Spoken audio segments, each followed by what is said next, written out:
neno bize bisembera engamba tetuddayo myaka eyo kano kati Adrianelina ye president omujja Kano abo bannaffe bwe bali bwe batyo byebyo kubibadde mu wiiki mu bumpimpi bannange we bali batuuse Honorable John Simbwa mu ddakiika emu buuza ku bantu oyogereko ne ku buli omu mu ddakiika yo buuza ku bantu oyogereko ne ku Raila Odinga kuba tetugenda muteesaako sijja bbawaayo budde bulala ayogeddwako ekimala naye abantu bategeeza nti ova Buddu etaava mu kibinja ky'amasaza era njagala okulamusa ku bannabuddu mwenna mwenna n'abantu ba Ssaabasajja Kabaka mwenna mwenna gye muli mbalamusaako nti mwebala okukola emirimu gye mukola n'ensaasira abo bonna bonna abaafunye ebizibu n'entegeeza bannange ab'essingo nti bwe munaaba munajjuza Nakivubo mwetaaga okweyazika ku buwagizi bwa Buddu kubanga bwe mutaayogere na Pookino Nakivubo tejja kujjula n'olwekyo nsaba mu kwenda ssebo owulire okusaba kwange bw'onooba ng'oyagala omupiira fayina ebeereko ku bantu. Honorable Simbwa mu kwenda ayinza okuvunaana omuvoola essaza erimanyiddwa erisobola n'okujjuza Namboole nga teriyambiddwako baliyita Ssingo kimanyiddwa mu byafaayo naye ate leero nga lumu tugenda Nakivubo mutono Ssingo ejjuza Namboole yokka kimanyiddwa mu byafaayo nti Buddu Pookino ateekwa okubeera ng'ali ku mwanjo nnyo mu nteekateeka z'okumobilizinga abantu ab'okujja Nakivubo okulaba nti Nakivubo ajjula ku luno Buddu yakkakkana neesalawo nti okwekaza tukuleke neesalawo tetujja kubeera ku buli fayino buli mwaka naye nga tugenda ku mugenzi Raila Odinga kyogedde kirungi nti ayogeddwako ebintu bingi nze njagala mwogerako ekigambo kimu ate nga kituukira ddala ne mu kiseera kino kye tulimu nenkulisaayo muganda wange Saddam Kololo mu summit eya iPod kati Raila Odinga kye mwogerako ye dialogue nti mu mbeera yonna yonna mu bisibu byonna byonna byayiseemu mu kutulugunyizibwa kusibwa byonna byonna byayiseemu kubbibwa kalulu byonna nga bwabiyiseemu teerabiranga kigambo kya dialogue kubanga ye yakimanya nti ebyobufuzi tebiriiko mulabe na muyeekera wa lubeerera ebyobufuzi bya interests nti buli waalaba nti ekitundu oba n'abantu be baganyulwa oba n'alaba nti interests ze zaabadde nazisobola okutuukirira nga ye tagaana genda mu dialogue kyekyo lwaki ne gavumenti zonna ezimusibye yakola naye yamusiba n'akola naye bonna bonna akoze nabo abamubba obululu akola nabo era waafiiridde ng'ate akolagana bulungi nnyo ne Ruto kwega yakwata kiri ekyaffe mu Bible love your enemy love your neighbors you love yourself so akutigomya n'akukwata n'okusiba n'akkuba n'emigga abatakyali ne mu byobufuzi aba enemy yekyo ekigambo dialogue abakulu bano kye baagendako nti tulina okwogerezeganya kati bannabyabufuzi ba wano mu Uganda ekyo kyembasaba kyokka kye baabayigira ku Raila Odinga akasembayo kamu kugundi ku Madagascar simanyi lwaki EU yagobye Madagascar kubanga ne wakubadde okuwamba okuba kuyita okuwamba n'ebitongole bya gavumenti yaabwe constitutional institutions nga parliament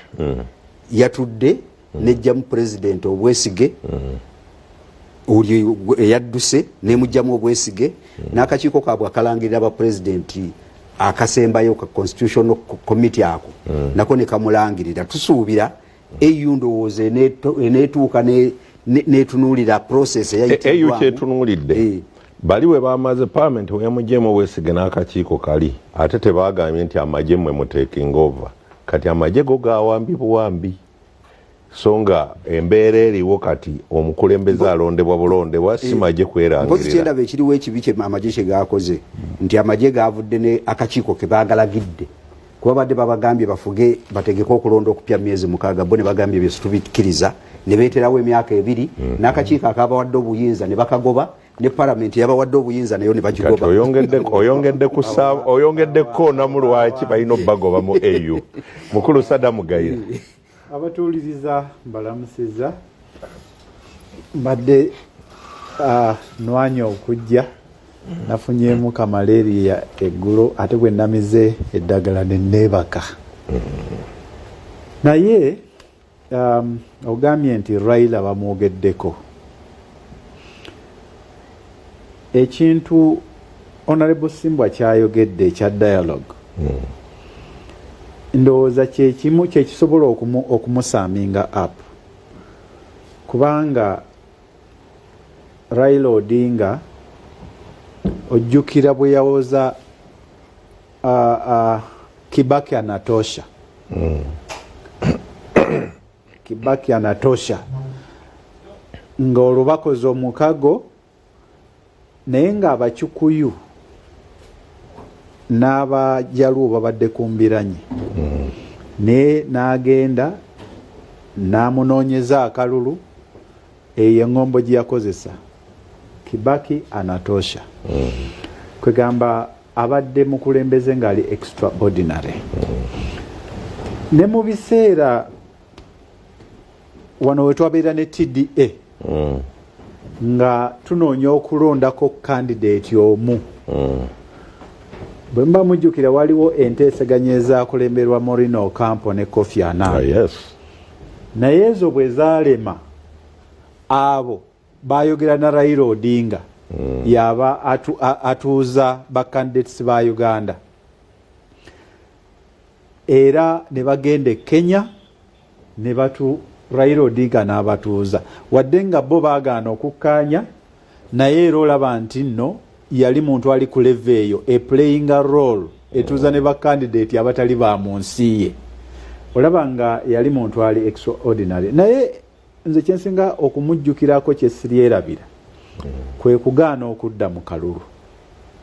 keyalimu ne Kenyatta. Keyalimu ne Kenyatta. Uhuru Kenyatta. Kooti neerangirira nti kaddibwemu. N'agaana. Nze ndowooza nti mu byonna bye yali akoze ekyo kwegamba kimwawula. Amateeka ago g'olaba bwe bagakola balina kye bayita discretion gye bawa omulamuzi nti atunuulira embeera n'agamba nti wadde kino nkirabye bwe nti naye bwe nsala bwe nti muvaamu kino oba kiri. Raila Odinga yakozesa kuba discretion ebeera common sense.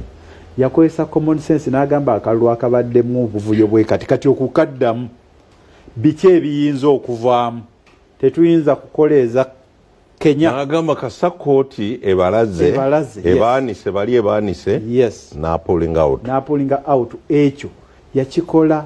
mu interest ya bannakenya. Na wano tulina yakikola mu bbiri gumu Amama Mbabazi baali ne Garuga Musinguzi. Mama Mbabazi n'awangula mu ngeri Garuga gy'atakkiriza. Garuga n'agenda mu kooti na high court ne court of appeal ne bagamba bakaddemu. Bwe babasindika okukaddamu Garuga Musinguzi n'agamba nti abantu abaafa luli n'abaafuuka abalema sigenda kwongerako kasa kooti emaze okulaga nti Amama Mbabazi yakola kikyamu sikaddamu. Awo Mbabazi n'akomawo opposite. So ekintu omuntu akola ekintu ekyo era ne Garuga Musinguzi oyo gw'oyogerako omanyi biki byakola mu bulamu bwe ku struggle ya Uganda kuvira ddala mu gy'ekinaana mpaka nakati nga FDC etondebwawo ng'ateekamu buli kintu kyonna naye nga talina kyasuubira kufunamu. So ne Raila Odinga nze ndowooza nti nno ekyo kiyakola ku olwo ng'oggyeko ebirala byonna ekyo ate kimwawulira ddala. Akasembayo ku Madagascar nze ndabanga ekisooka ndaba trend gy'ogambye ya 70s 70s. Yes, ey'okuwambanga obukulembeze ekomawo. Enkola eyo ekyagibeezaawo mu kiseera ekyo kwe kuba nti waalingawo ziyite nga waliwo ensalo wakati w'aba communist ne ba capitalists. Mu kiseera ekyo enkola eyo eya ideologies ezebbiri bwe zaabeererawo kati nga ne bw'owamba ofuna gy'oddukira. Bano nga ne bwe bagamba tetukwagala nga bano bakwaniriza. Nga ne bw'owamba ng'ensi z'omu West oba America kasooba nga gwe bw'owagira nga tebafaayo ng'ate bw'owamba nga ne bali abamu East nga nabo bafunako oludda oluvuganya nga bamuwa emmundu ajja alwane. Nkiraba nti enkola eyo ekomyewo. Bukyanga olutalo lwa Ukraine lutandika olaba shift y'amawanga ga BRICS nga galinga agaddayo mu nkola eri n'aga West nga nago gali side emu. Kakati kizibu nnyo okuba nti amawanga bawambye gavumenti. Amerika bw'obanga okkiriziganya nabo kakati mu kiseera kino bayinza obutakufaako nnyo kubanga bamanyi nti ojja kuddukira mu mawanga ga China n'aga Russia. Ekyo kigenda kuleeta enkola ey'okuwamba okugenda nga yeeyongera era African Union ogamba African AU African Union ogamba nti bamugobye. Ndaba nga ebitongole ebyo ebyasigalawo nga ebinafu Pepper Tigers. Yes, nga UN bweri nti bagenda ne bakuba eno terina kyekola ne bakuba eri eyogerako bwogezi. Honorable Sewongo ku nsonga y'emu dakiika yange nsobola kulamusaako namusaba tulaba ate ne pano gy'otuwadde of course kiri ekya Buddu embiranye yaffe n'essingo tesobola kuggwawo tewali mbiranye Honorable Sewongo tukkirize ng'abantu balaba Buddu temanyi mupiira teyava mu kibinja singa egenda ku finals ejja kweyongera emboozi eyo nga tufulumye wano paka batujjako recording naye nze nange namusiza Kalungu naye abisa omukisa guno gwowadde chance ate nompayino arawundi eyokubiri wiiki ejja ngenda kwewandiisa ku Lwokusatu Katonda atuwe omukisa bitambule bulungi. Raila Odinga kibi nnyo njagenda mu njogera ya mukulu Saddam Gayira kituufu Raila Odinga yakola omulimu munene mu TDA era waliwo statement gyenzijukira naye bano bagendangayo simanyi wa Kenya yagendanga ne batugamba byatuuka wali byatuuka n'abagamba kuba bali ba candidate babiri n'abagamba then we cannot help tesobola kufandinga mwembi yalina kye yali ayamba naye ate era mu luvannyuma ate yajja n'abeera ne Museveni nga avudde kati ebyo enkola eyo nga nze tempisa bulungi aba kirumira mpuyi bbiri ekintu abala kibatagoberedde nnyo Raila Odinga okuwagira Mwai Kibaki baali balaga Moi yali ayinza okuyisa Kenyatta nga Kenya yeeraliikirira era kyebalabuukirira nti singa Kenyatta yagenda n'asikira Moi system za Moi ezaaliwo ezo ebyobufuzi era zijja kukola ki kusigalawo kwe kuleeta Mwai Kibaki era asobola okuba penalty omupiira gugende mu katimba era gwakola naye byaddirira awo bingi naye ekisinze nze byonna ebirungi byakoze teri kyabulabe nga kwoza noyanika mu ttaka wasembedde nga almost Kenya tekyalina ebadde teyina opposition nga ye leader yalinga leader opposition naye kati there's a very thin line mu Kenya okulaba opposition. Lastly ba Raila Odinga category eyo abantu abo abekika ekyo bangi taking advantage of independence n'obudde obwaliwo okufuna amaanyi mu bantu n'obugagga obugagga obwo babukozesa okufuna obwazi nakirala unlike ekyali wano mu Uganda olaba Kawanga Ssemwogerere omugenzi si kumuvoola waki n'amakago galaba gajja naye ffe tulina okunoonya ssente ne insurance okuzzamu amaka ne bolira babbeeni ne Abote n'Amin tolabayo famire ya Amin ti omwana wa Amin yakwata obugagga bwa Uganda era Uganda House eri mu America eri gundi Obote yabikola ki yabigabana bibye naye bano kategori y'abantu abe Kenya bweri bakinyatta bani ba Raila Odinga kani advantage y'obugagga bwe bafuna mu makuba amakyamu era bwoli bikula ettaka lye balina neki bagagga naye no kibayamba tebaagala Kenya etabanguke buli omu tayagala gikoonako nakyo oluusi kirungi na wano mu Uganda mu budde obutuufu mujja kulaba abantu abakunya obugagga bayitanga Professor Kamabi yayitanga obwempana tukira oluguudo olaba ensambi awo waliwo gundi nanka molo awalinga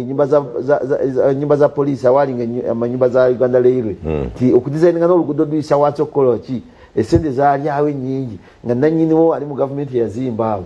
alina okufuna engeri gy'aliyingira nga mmolo ye buli mwakole ki agendeyo ebyo bintu binene obirivance because in one time obuyinza bugenda kukyuka Railway eddewo n'ebirala ebyabbibwa n'ebintu ebyo olina kyogera ku Madagascar Madagascar nze message ekyentunire kinene era kikiri mu Uganda manyiga mundu mu Africa emundu taking the president over ensi yokka ekyalina omukisa Ghana ne mu Tunisia I think sinagoberera bulungi ne Botswana Malawi zijja zigenda mpolampola n'abadde ndaba Cameroon simanyi ba obukakafu obutuufu awe tujidde nga tebannalangirira naye oli agamba nze nkoze eki balina paka nga leading opposition ye yerangiridde naye akakiiko k'ebyokulonda kaganya okulangirira balonda ku Sunday ewedde we tuli wonna candidate wa FDC candidate wa National Unity Platform candidate wa Common Man's Party Munyagwa okugenda n'okulya emmere nga talina laali jawulaba nti agizimbye naga naye ngenda wali abantu bange tulye emmere bamugamba nti amagye galina okukola ki teri kyabulabe mu ggwanga nga kulaba nali e Nakaseke district namba erina emmotoka ya poliisi egi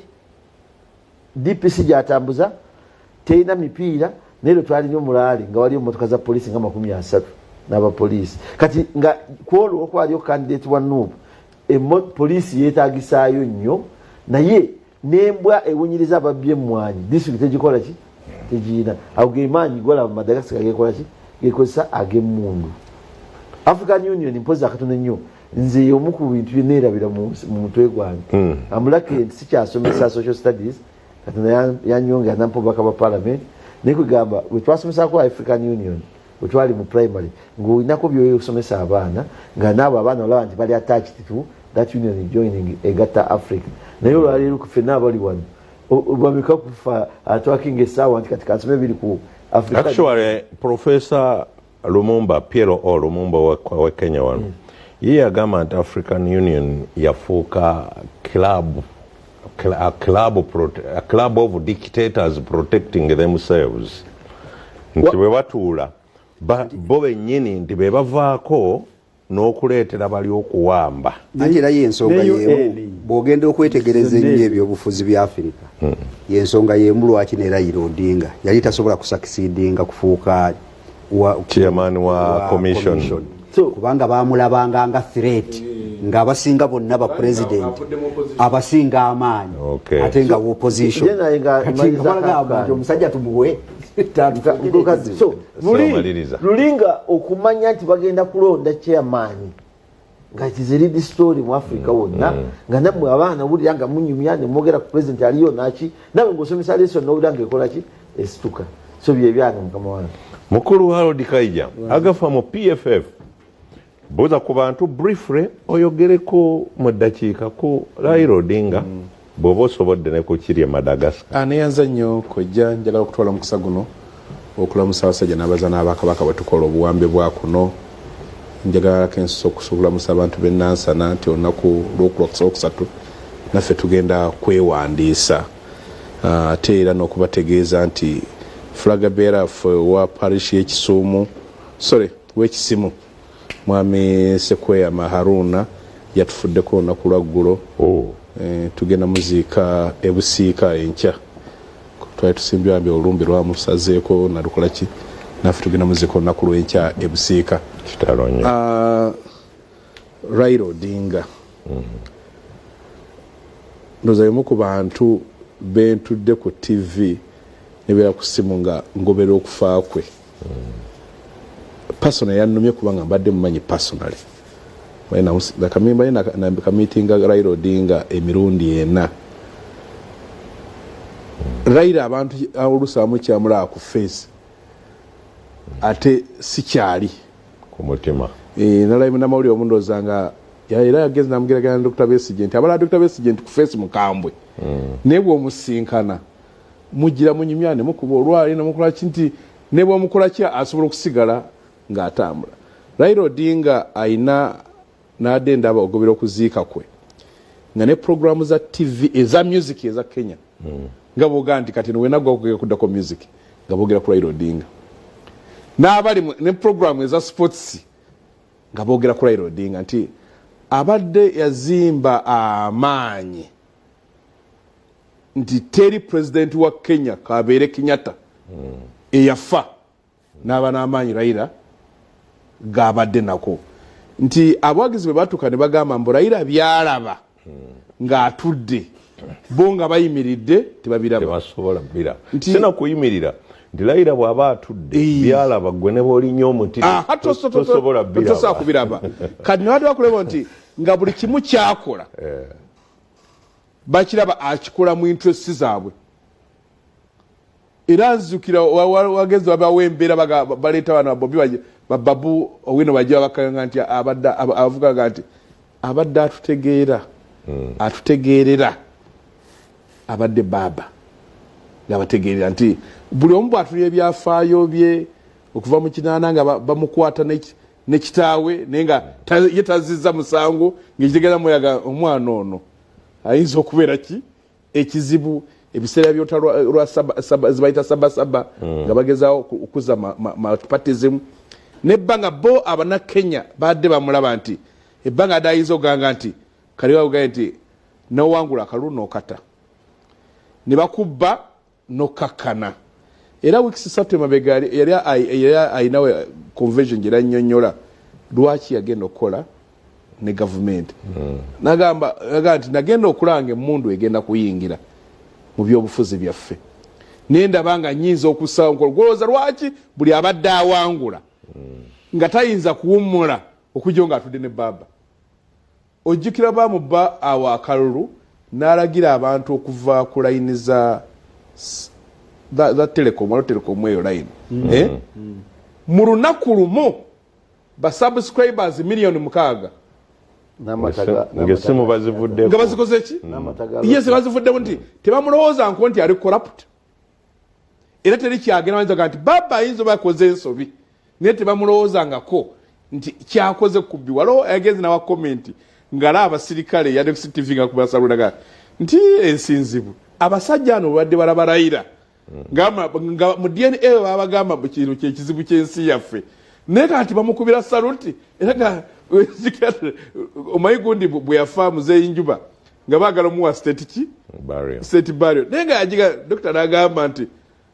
mukadde wange yagaana state ki burial ekiba state burial esokugula essanduuku n'abuuza abaana essanduuku emwagala ya mmeka nibagenda basonga kuya miliyoni aga n'agamba yiro kagikola ki kyewuzamu nti omulabewo kati nga yafuula nti yakwatise Raila abadde stabilizer ewaabwe Raila abadde agezaako n'okunga abaluwo si mu Kenya yokka mu Uganda ne mu Uganda mu region nali njogerako ne Honorable Reagan Okumu balina convention emyaka zange ena gye baatuuzaako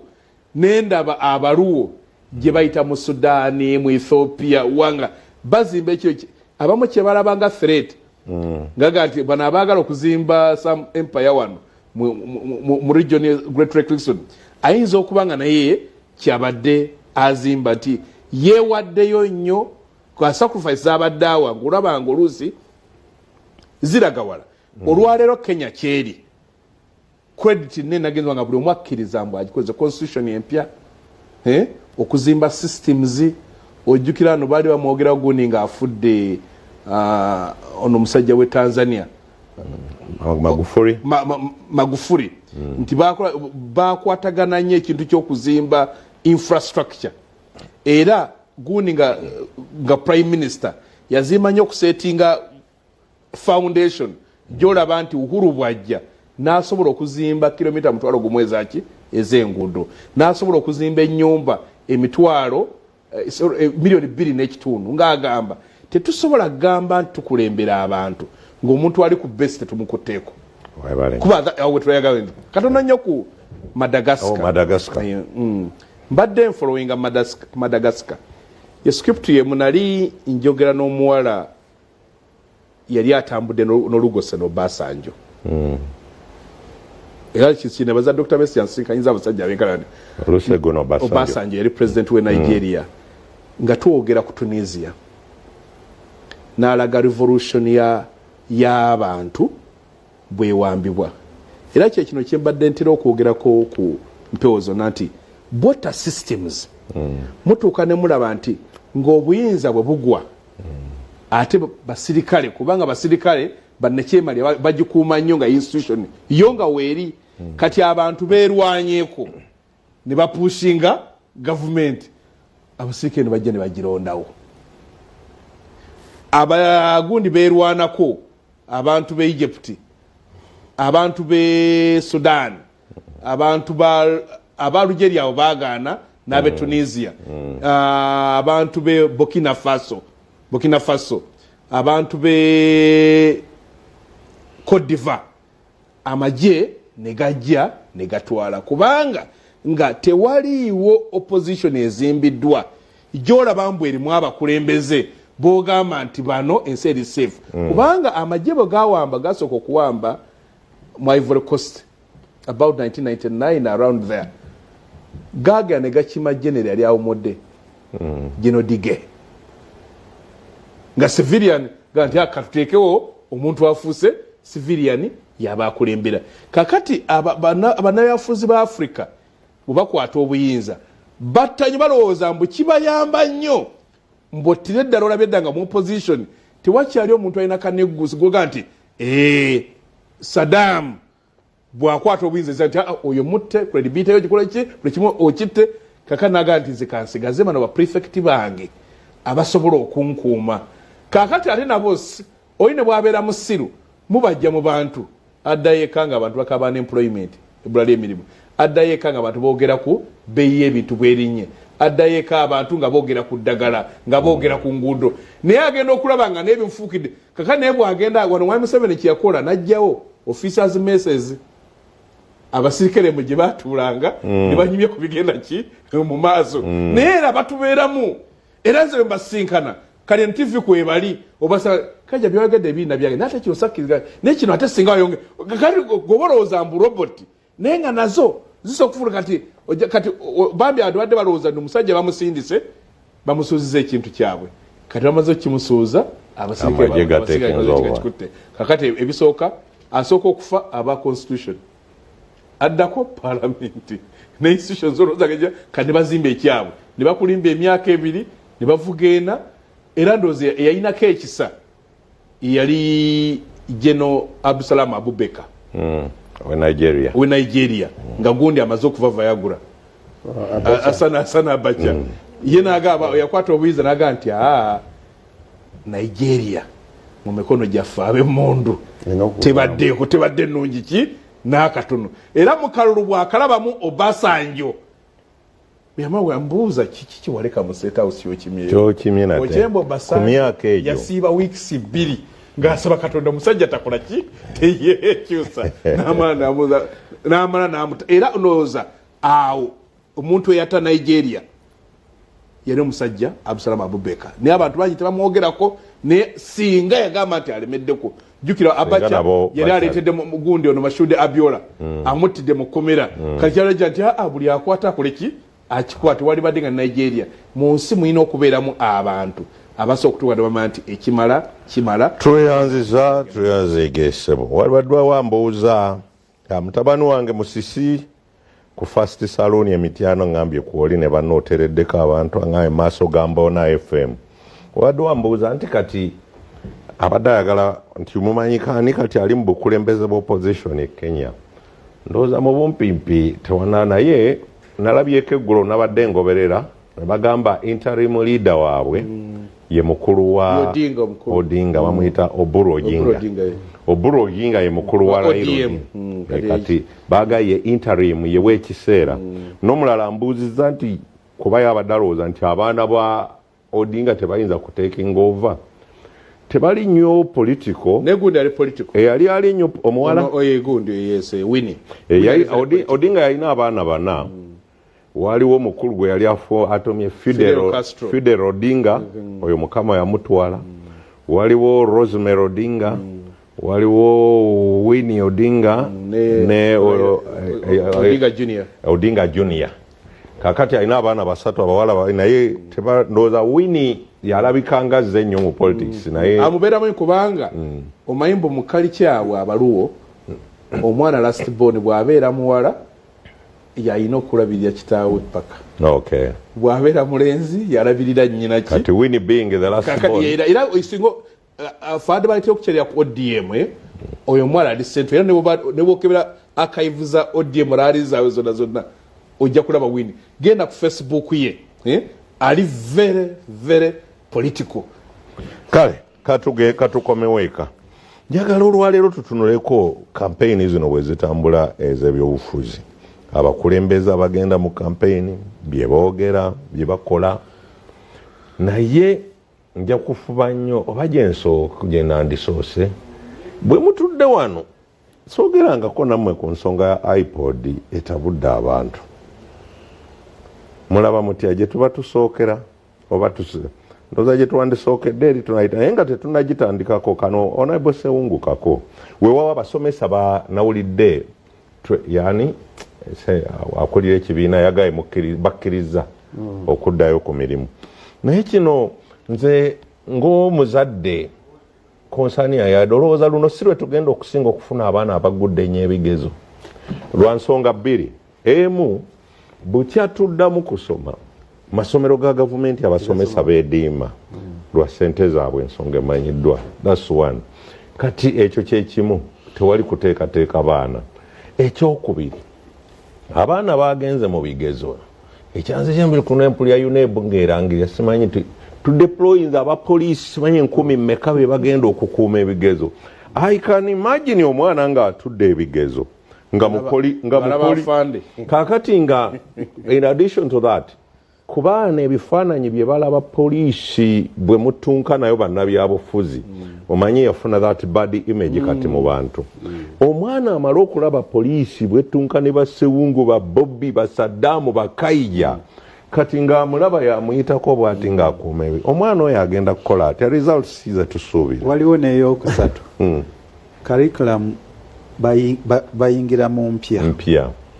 kwega babadde bayingira mu nnyingire kakati ebyo byonna n'obigatta abasomesa tebaliyo curriculum mpya poliisi yekuuma ebigezo mu bufunze nafuna omukisa bwe nabadde ne president waffe nga tuli mu campaigns nze nasula Mubende tumaze campaigns ze Mubende kati bo baasula Mityana naye nzo basanga ekyankwanzi nayitira Kakumiro navuga otegeera okwange walungi nnyo kati amasomero nayita amasomero nga 6 kwana keera nasanga Kakumiro yova prime minister kati esomero linasookera kwayita Kamusenene kirazika nti weyasomera nga headmistress gwe nasangawo n'abaana nga 8 ba P7 naye nga ticha wa P7 aganye okujja okusomesa ng'ayagala ejeeji ku buli mwana naye headmistress nga yabalimu era video zange zinafulumizza ku bye nalaba bingi ekituufu kiri nti kambawe scenario esooka kati wali essomo lya USE bazadde gye batasasula fees oze kalamojja amasomero ga USE gonna gagaba abaana nakusomera bwereere naye tusasula kati ago okwekalakasa kwabwe kwediima kutonotono naye mu UPE teri kiyinza nago basasula naye deep mu byalo abaana tebasomera tebali kusasula n'akamu era balina capitation grant kati ekiri mu Uganda ekituufu kiri nti abasomesa bateeka tools wansi era baziteekawo amasomero ge nayitamu edda nalisanga Kyankwanzi bwe twali tugenda okubalaali era n'abaana baali beesomesa bokka abo nayogera nabo nenyumya nabo ekizibu kye tulina mu education system nakyogera nako ku floor ya parliament nasaba ministry of education ne government ya Mwalimu Museveni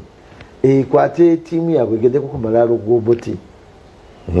nakyogera ku floor ya parliament si kyakyamu bagendeko ku malaalo g'oboti bamubuuze bamusomerewo essaala nti education wagitambuzanga otya because oboti yatambuza education ekiri kati mu Uganda oyinza n'obutamanya abaana bwe bagudde why UNEB egenda kukyusa grading ekyaleeta result 1 result 2 kyali kyakuba nti abaana baali bagwa nga naawe Saddam yasoma nawe ataasoma ngomanya omwana nga yafunye first grade max aba afunye 5 kola ki nda waggulu era amasomero amanene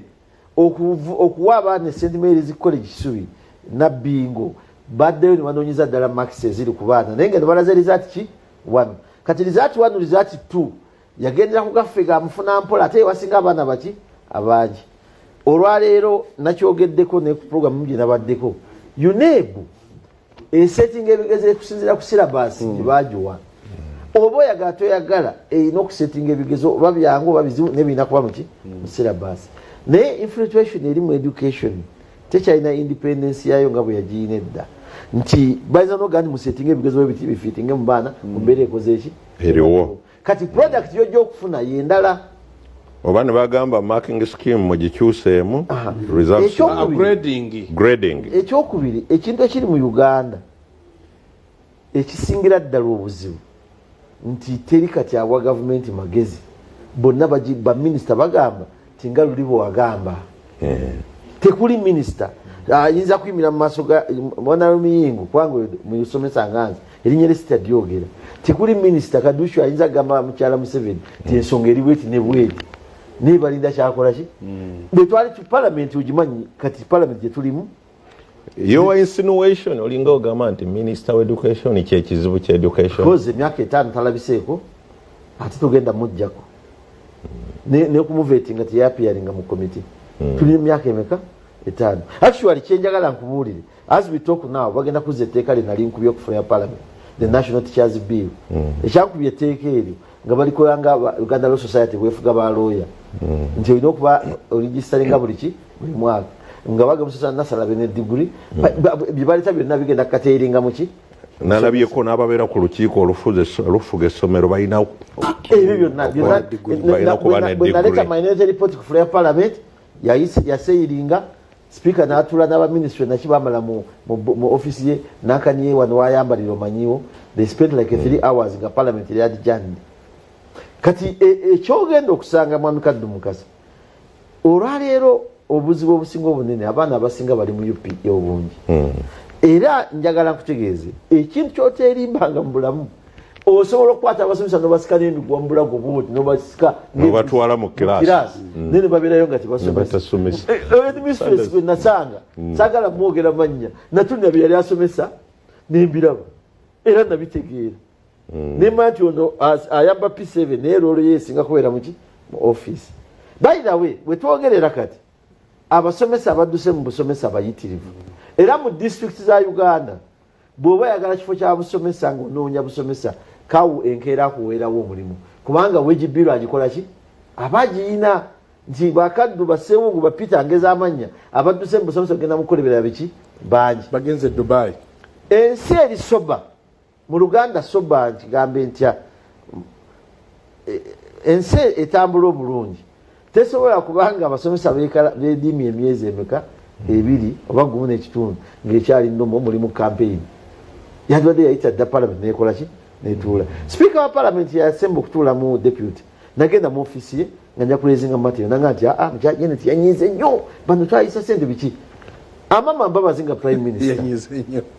enangana okumpa space yokukirezinga kwanze shadow minister of education amama mbabazi abasomesa olwediima bwe bati nga tebana na kusuula pen nga prime minister yabayita ne tutuula committee education tumusinkana then that's how yaleta first demand yokusasula 15% era nga ffe tugikola ki tugirimu bannayuganda nkyajjingana omwana wo bw'asomera obwereere era abasomedde bwereere kale so embeera nzala bwekyo bweri naye nze naawe mulimu gwaffe kenja okutumayo kamunga mugenda okutereezamu kuba mwagaye si ngamba mwagambye naye etteeka erijja abatuula ku nkiiko z'amasomero bonna nga balina kuba ba diguri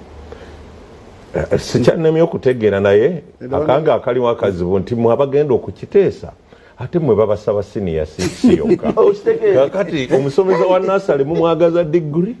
mwe abagenda okubiteesa eri ku level yawaggulu ate mwe babasaba siniya 6 actually when naita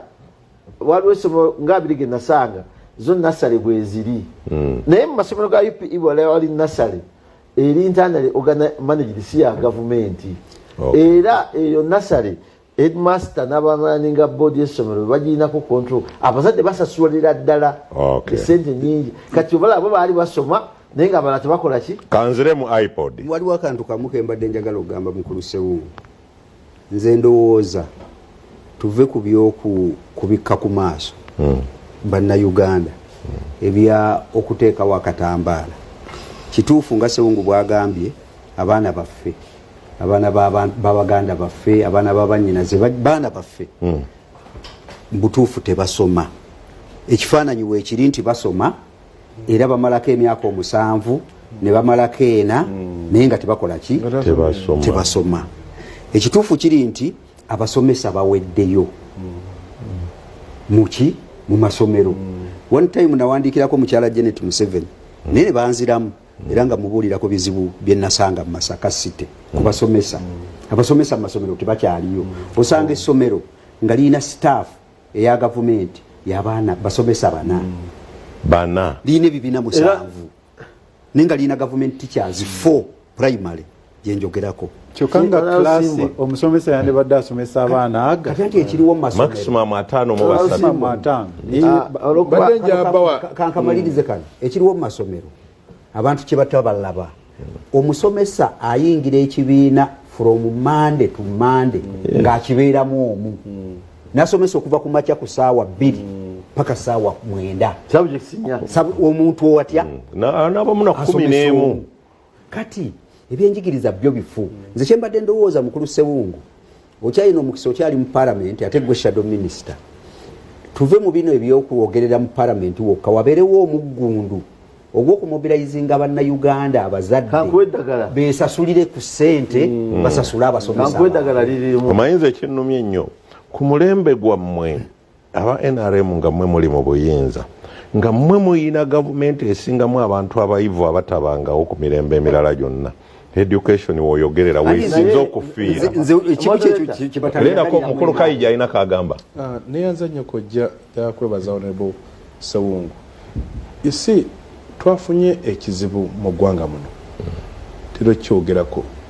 bw'okyalira omuntu nga ateekateeka emmere nga yetagirya ekyo kiki kizibu. Okyembo twafunye flight ya saa 12 eva Entebbe okugenda e Nairobi n'endala ya 12 ez'okumakya omanyi abasinga okugenderamu nedda ssebo abaana b'abantu abasalawo ogenda okusoma e Nairobi nti Mukulu Kayija kyogamba bannayuganda tulina ennyonyi ekola nga taxi etwala abaana okusoma e Nairobi ku makya nebazza olw'eggulu nasoma awa ne bagenda ne bajja abaana baabwe mu curriculum gye batuwadde basoma Cambridge zibayita international schools batuwa kirala gye basomesa abaana milioni 5.15 ne baweereza omwana emitwalo 2 gw'owuwa omwaka ng'ono omwana abakali watugambe ow'ettaano sigambe wa 15 omwaka yasasula milioni 15 oyo omwana omu aweerera bano 705 kyotegeeza basoma kyekimu eno ife jage buno obulumi they don't feel it singa nsomye nnyo autobiographies z'abasajja America omulaga nti nayeta police eno bwe nasinkana omuntu nga mulwadde wa kansa nga alemere nga tuge nti basolovinga ebyo ebizibu bye bayitamu kati abatukulembera tebakyawulira kye tuwulira onoga nti abaana babaddeyo kakyagala mwe mutuule eyo kyovula its business as usual bunoonya commissioner noonya simanyani asomeseza mweno system gye twogerako kati batuwa mmere endala ne bagenda ne batumya yabwe ku restaurant kati kyovula musajja gabo genda kugunde Pretoria University yega nti omuntu anatensi atta byanjigiriza n'ebyobulamu kakati bannaffe tebajjanjaba gye tujjanjabwa gwokyendi waliwo abalina insurance decision makers ate gwe tolina insurance nti bw'olwala n'ofuna obulwadde obwokubiri obwokusasula gyogenda okolaki okulaga nti akati bw'oyagala omwana n'atuuka okusoma omuntu yeetaaga n'akola study ku nsi gye bayita Botswana kyovula Trump wera avuma Abafirika president wa Botswana kansuubire Botswana togikoze eki togitaddemu waliwo mukwano gwange nasoma naye amita Matovu yagende Botswana nafuna citizenship kakati abadde bamubuuza abaana basomera nga bali mu international school nembuuza okikola otya naga ndi mutuuze wa Botswana eweerera bannansi baayo okuva mu nasare mpaka ku university ne mu nsi yonna gyoyakusobola kujja university bbiri eziri expensive Harvard ne Cambridge naga naye yonna gyoyagala okusomera naga nabana abali wano kuba bannansi baayo ebaweereza ssente nembuuza kikiraga nti eri owa LC1 e Botswana mbu alina okuba nga alina register y'abakazi abali olubuto diro bagenda okuzaala ambulance negenda nemukima ne omwana lwagenda okutandika atandike ebigambo ebyo bireke abantu balumya mitwe abantu baleeta busungu na balumya mitwe ebyo nyonyola mulemedde ku education yes wage kikulu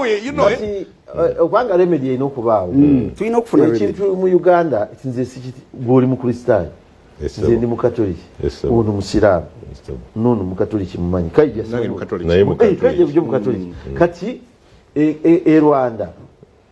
Kagame ebbanga lyakulembedde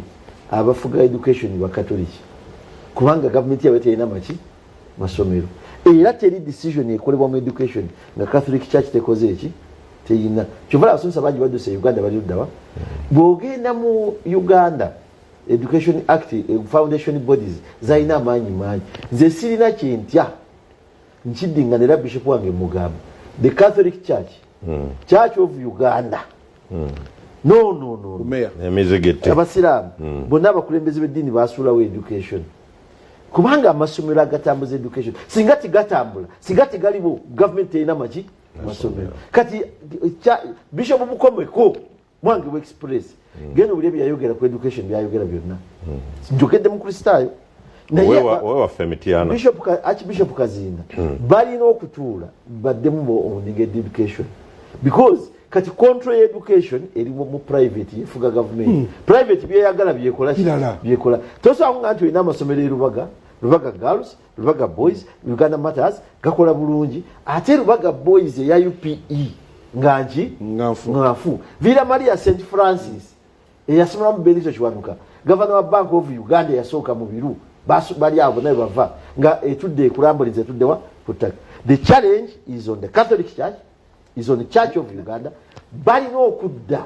baddemu bamaninga education era bwoliba obikudde bulungi abantu abalanninga education ministry bali wakati wabano ono mukomba mudaali naawe bibasinga okutambuza ki education naye ekiriwo kati church eringa yakola ki yakita honorable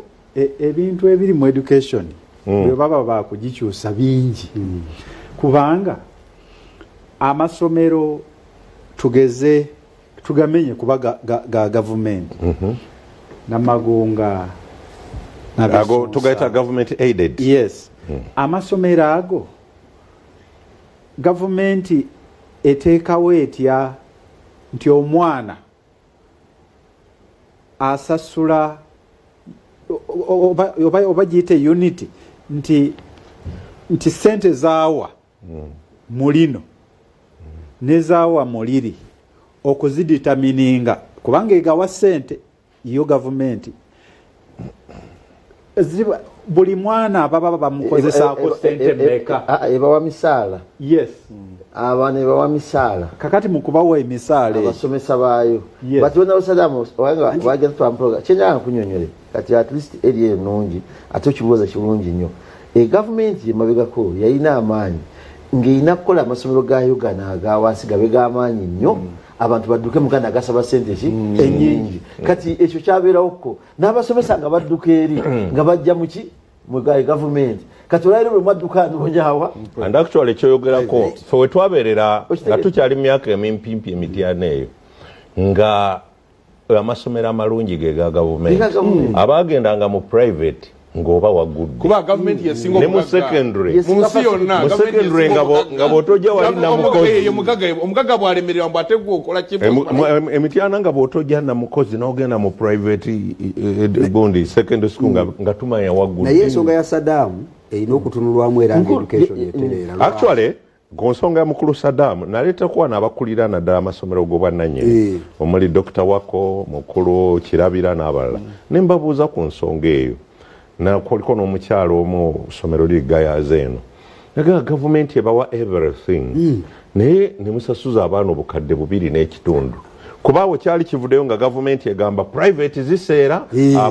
abayizi basasula akakadde 900 ng'ate agali government aided gali mu 2.5 naye what they told me nti waliwo enkiiko ezifuga amasomero ziditamininga ne batuuka ne ku levo y'ebisulo mbu n'ebyebisulo gavumenti tebiriimu ebyebisulo gavumenti yaki twali twagala etunye bayinza awereka nkabawulire ensi zire zitusinga bw'ofuuka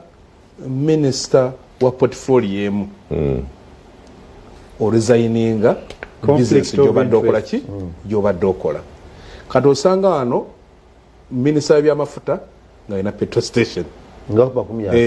minisita wa education ng'alina amasomero oli ku Dr. wadde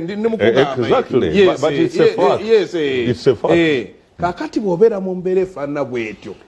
bwetugamba waliwo kyogenda okusalawo ng'ate gwenyininyini weeyokya kuba kiri mu butonde bo balaazuga nti declaring interest zo kyova olaba abazungu teri muntu gavana bwosanga nti alina essomero lyonna nga lirye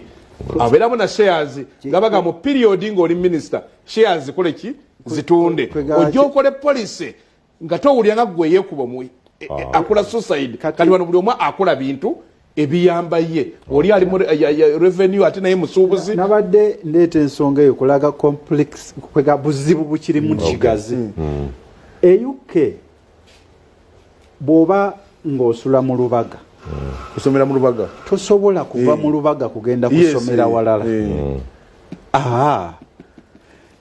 kwegamba era mwoba olina okusomera era bw'oba onookyusa olina kukyusa location bw'oba olina essomero lyoyagala okusomeramu eri anti ne wano Janet yakigamba minisita wa education yali akireeta era nekikubwa anti ngagamba yagamba anti kyekyo lwaki mpagira kikyo nti education system okugikyusa yeetaaga overhaul naye yali yagamba nti omwana owa primary tasaanidde kusomera mu ssomero lisukka kilomita 5 okuva waakolaki bw'ogenda mu mbeera eyo Saddam gy'ayogera era ojja kwesanga talina kufuluma division mwakolaki naye olwokuba bafawunda ba iPod siri ku bafawunda ba iPod ate oyo ye fawunda no kangende then wamma kuba you came later mukulu Kaije dakiika 5 gozitutte iPod omanyi saagala genda mu details ebijjogerwako biwulira bano bagigaana bano bagikkiriza pozi kyenjagala okubuulira abantu before it starts iPod eno ng'etandika ekibiina kya Honorable Simbwa kyekyasooka ogigaana nga tebalaba bwetaavu bwa iPod ne mwami Museveni n'agamba tetwetaaga ebyo dialogue yaki tusobola okukola ebirala iPod finally neebaawo ekibiina kya mukulu Kaija ekya FDC ebiseera ebyo nekigizira myaka 5 nga tekigituulamu nga kirina ensonga zaakyo kaakati we tutuukidde nga Nuupu yebadde yagizira n'ebiriwo mu bimanyi genda ku iPod neyaza nnyo kojja iPod yaita interparty organization for dialogue iPod nayombanga nnyo n'abali ba managing secretariat yayo nti tebagitunda nnyo mu bantu kugibukitegeera kyova olaba abantu olwaleero bajogerako ekigambo eki sente naye ng'ennyukuta eri esembayo eya D yenkulu dialogue yali enkulu iPod actually ezimbirwa mu IPC I think yeyinzibwa nga neyemu ku nsongera mu M7 etajagala nga abantu ba partners betukola nabo okuva ebweru nga balaba embeera gye tulimu wano mu Uganda mulwanagana ne dictator gyogera ne mu kalulu nga mumanye ebinaakavaamu mbuye alina okuwangula kati bino byabimuvuganyako so abeera bezi nga ali mu pikiniki era abakulembeze abaali mu IPC ebiseera ebyo Honorable Ken Kyamuzi, Honorable Salamu Afrogutu, wali omwami Njoke wa DP ne bakwatagana n'ekitongole ekimu kyali Sweden kirabidde erinnya event yakola ne NIMD Netherlands Institute for Multi-Party Democracy ne batambuze batutte e Ghana nenze nagendako e Zimbabwe ne batwala e Malawi ne batwala ne mu Europe okulaba nti ensi zifunye zitya okwogerezeganya okusobola okuva mu katuubagano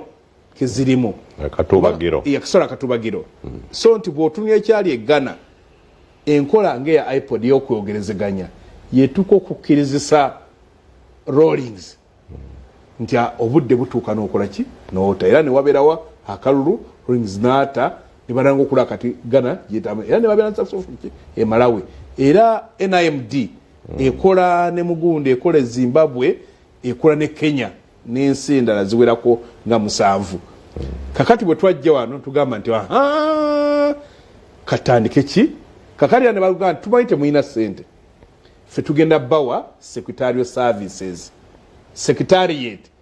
eya iPod NIMD ebadde egikuya yasooka n'etaana badaki babiri neeretako n'omuddugavu bamuyita Kizito si munauganda bamuyita erinyenga Kizito ava Malawi n'agikulirako kuleeta olusa n'alyoka abeera nga executive director era nga yesasulya buli kimu kati nga mujja ku runninga politics 2012 tukola MOU okula tukolaganya naye ng'ekyali kisinga obukulu kwe kulaba nti ensi ng'eyaffe egenda mu transition nga bakizudde omuzannyo gwa numbers tegusobola kuyamba nsi tibasewungu bajja kwogera n'ennyenje zikole ki oli agenze ntegedde wali mu kubala ngagamba the eyes have it the numbers have it kanaga bwe tugenda mu iPod naga nabeera nebaako ne secretariat eyo gundi yali etwala NIMD ne baleeta gundi council beta council secretary generals nga yetambuza ebintu ebya bulijjo nga buli kibiina kinaayetanga abantu ababa secretary general n'abantu balala babiri abali ku NEC nga kye kibaleesa nti ensonga ezisalwawo nga ne NEC eba ezitegeera naye mu kutandika NRM nga mwami Mbabazi nga tajja ng'asindika ba PA be omwami Negayi bamuyitanga hippo kuganga era iPod tugende mpola nga alina kubeera secretary general yalina okubaayo n'abalala ba NEC members ba PA ba Mbabazi baali ku NRM nga kikulaga level gyatwaliragamu ensonga ezo era ngagamba mu Luganda tuliyita jogo yes ngagamba nti n'ensonga okukkiriziganya mu iPod tezibenga za kubako mikono wanika mikono tugundi asinze tiagujja kubeera nkonzera tukkiriziganye kubanga eri namba tetwagala numbers twagala bwongo kuyega banno bagule ensonga yo kubanga kati awo tuli ku Uganda first Uganda ewangule era ekimu ku byali biyiseemu ennongoosereza mu byokulonda ne ku nsonga ya poma nga bagikubaganyako ebirowoozo ensonga ezo bwe zaatula ku secretary general wa NRM kuba mwakimalanga wano nga kimutwalibwa ye alina numbers ayogere ne mukama we bakkirize zituuke mu palamenti kubenga kuzikubako buki nga kyadagamba ensonga zibadde bagira nti mwami Mbabazi bwe yazitunako yagamba tiza luno lwali oluzungu lutakoire tox lwali banno bamaze ebbanga bazimba ekyo kyozinga nti olulwali Katonda n'akimukola n'olwajja omusiba ne gumukwatira ku ebyo iPod byali ekola ki byali ayogera kati iPod lwaki bagamba mbu zino sente zaayo mu constitution ya Uganda eragira government okulabira ebina by'obufuzi kubanga mbwetaabirabirire omuntu alina sente ajja kuva gyali abankrolling ekibiina bw'anaamala okibankrolling kikwate obuyinza kivugire mu ntoli zaayo era kyetugamba n'abalozi bange nansana bagamba olaba oli atuuza ekizimbe kye n'azibateekamu kati agenda kukolera kizimbe kye bw'aba manerenda gwagenda okukolera naye nga mulwana nnyo okulaba nga mumukutte omukulembeze kanaga atubaweza kakati nti arrangement enaaba etya era kakati egundi NIMD naye tulaga mu nsi endala bakikola mu Germany n'ewaabwe ne bagamba nti abajjako ebibiina ebiri mu palamenti twagamba buli kyenga nti bwe muta munaffe wano nga bwe tuli wano tuyinza okuwandiisa ekibiina tufune ku ssente zaga nti oli aneerwanangako nnyo n'atuuka mu palamenti tumamba alina sapooti emala esobola okufuna ssente ezo kati iPod nekiyitamu abenalemu ne bakikisa mukama waabwe sente ezo ziva mu electoral commission era IPOD ebadde nga NGO nga tecontractinga kyova tubadde nga neeyendagaano kati along the way NRM netanga okucompromisinga oba okusikiriza aba opposition abajjayo ne baba nga mutuuka mugenda okuteesa ng'ensonga enkulu bannamwe tebakyagikola ki tebakyagiriko waliwo ekiseera twatuuka nga tugamba n'ensonga ya transition eno omusajja omulala tugana nga naabo nakwata obuyinza oyinza okukkiriza obota ffe tuvuge kino kya sente ki bazongereko era nga bavuga era IPOD yalwana nnyo okwongera ku sente zasooka nezibeera bilioni 10 nezigenda mu 3 ki mu 5 nga nedda tuyinza okuba ne sente naye obanga olina sente papasi yaayo ng'olina sente zikutwala e Masaka naye ng'emmotoka ekutwala e Masaka tekola ki teriiwo tojja kulya Christmas ekikulu ba ne sente nga ne transport waali so abalala era nzukira otwafunako obutakkaanya obula waliwo council meeting yagenda mu State House nga Dr. Besigye ali mu kkomera 216 tugenda okuvayo nga chairman wa DP afuusa ambassador waliwo walagamba era asabye obwa ambassador bwa UN nga kumpi nga kyowula tubabuuza ki ekyabaddeyo tabyogera ne bitandika okufuluma nti agundi bwe yatuuse yasabye omukulu kino omanyi mwai Museveni alina ogwo omuze bwasinkana abantu babeera bambulire profile yo n'ebizibu byo kati issue yakuleesa agikujjako mangu n'aleeta issue nga ate naawe eridiya gy'oli kakati n'agenda era kyekireeta mu MOE ey'okubiri bwe tumala okugikubaganya nayo ebirowoozo kugiteekateeka ne tubagamba nti abannange nti twagala structural dialogue kubanga around 2017 banaddiini interreligious council ne bano abakadde bayita bakiba elders council baali batandise national dialogue era nagamba Lusa nti olaba nti bwe tufaano nga tetukola dialogue egattako bannayuganda waliwo agenda okuyingira mu gaapu eyo lwakuba nabo kye baakola nga maliza nabo kye baakola bwe bagira dialogue nga tebagala kwogera ku politics bakwogera ku mazzi climate change n'ebirala era ajja mwai Museveni bwe yagikwata n'agikwasa Rugunda bwe yajoba facilitate gebere mu office obwo tetumanya abo gye bakola ki gye bafiira ti point of departure yamwe yaliriddawa bwe mwabera mugivaamu mutya ko waliwo ekiseera we mwagigana anti bwe twagiviiramu awo nenuku egiviira 220 nga tugamba nti twagala structure dialogue ng'ina conditions nnya za 5 nga tugamba twagala neutral mediator nga tugamba Uganda taliwo era kino tugamba nabo banaddiini twagandwa kumwe teri asobola kola ki kukubiriza tukikola liko mu 7 nga twagala venue eri neutral nga twagala agenda biki bye tugenda okwogerako nga twagala otumala biki bye twogerako garanta ani oyo akwa mu 7 so okuteesa n'abikkiriza ano naye okubiteeka muki mu nkola n'abantu aho ekyali kisembayo ne baani abanatwa kwa oyinza okugamba tutuule ng'oli alese balala kakati ekyo ne batugamba mbu tusabye kirene ki nnyo kati bwe twadde najja nankumbi neke bwe yatula ne council ne bagamba ne bakola audit tubadde mu gundi baweke ekyatutwala nga nti along the way nezo issues nembiwandiko zigenze zikola ki ziva kadaga nti capital capacity building kati kyekikulu naye tugatujja tuga capacity building otuyamba okufuna computer nga kire kikuli tukifunye mukulu Saddam kwegamba IPOD versus money mpuliriza nnyo muganda wange Kaija ekintu kye bayita dialogue tekirinaako komo tekirinaako komo nti kiva leero nekituuka wano nekiggwawo ensi dialogue terinaako komo every timeline nze iteka mpukole presentation ng'ensi bwetebaako life span nti egenda kukoma leero ne dialogue buli kiseera gisuubire kubanga buli kiseera mujja kubaako bye mwetaaga okwogerako eno gundi gyayogerako abatandika ekyo ekintu kya aba Netherlands fe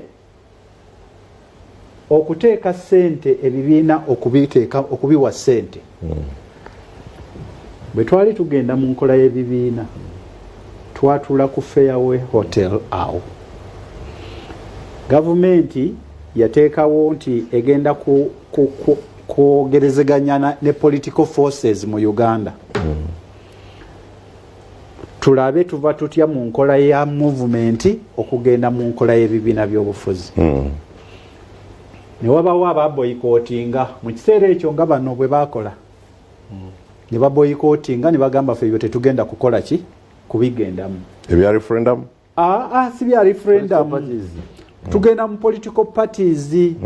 Olwo tumaze n'okusalawo nti tugende mu bibiina. Naye tubigendamu tutya? Referendum. Referendum ewedde. Naye tugenda tutya mu nkola y'ebibiina by'obufuzi. Ne tutuula emyezi 6 ku Fairway Hotel. Buli lunaku okuva ku makya mpaka waggulo kiro. Gye bayita National Consultative bagiyitanga Government and Political Forces Consultation. Kati yatulawo okumala emyezi 6 nga kumpi eringa parliamenti.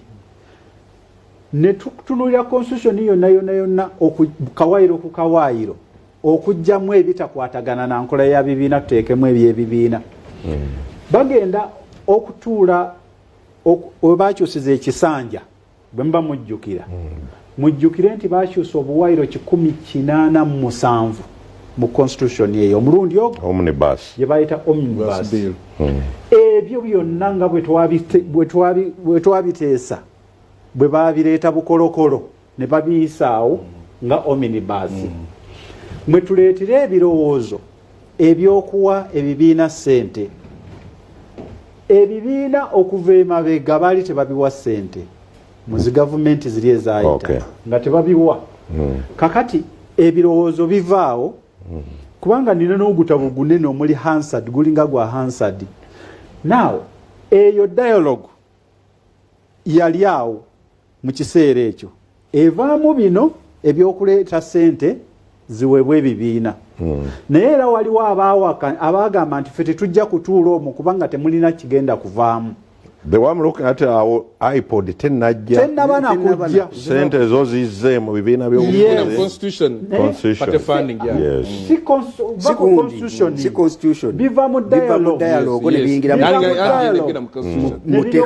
mu constitution kubanga mu constitution parliament yalimu ba NRM nga bebasingamu obungi. Bali basobola n'okubigaana nti tebijja kuyita. Naye byava eri mu dialogue ne biryoka bijja eno ne biyita.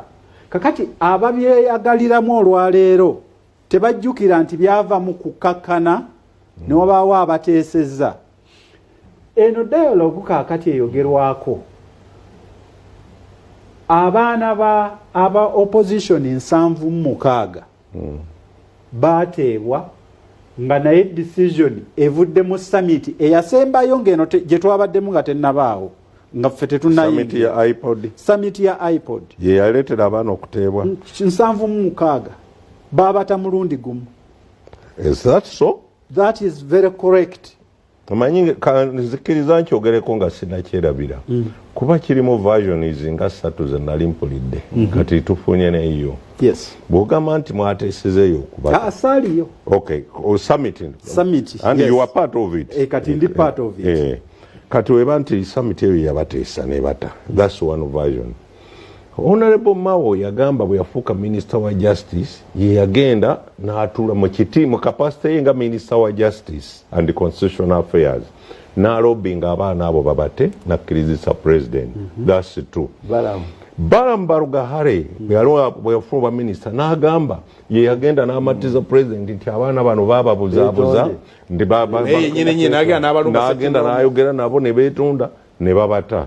Nga n'ekirala abaana abaava mu kkomera bo baagamba nti okututa baatugamba tukkirize nti emisango twagikola balyoke batute tutwale kiribwa kwebwe. Kakati nze njogera ku resolution eyali mu iPod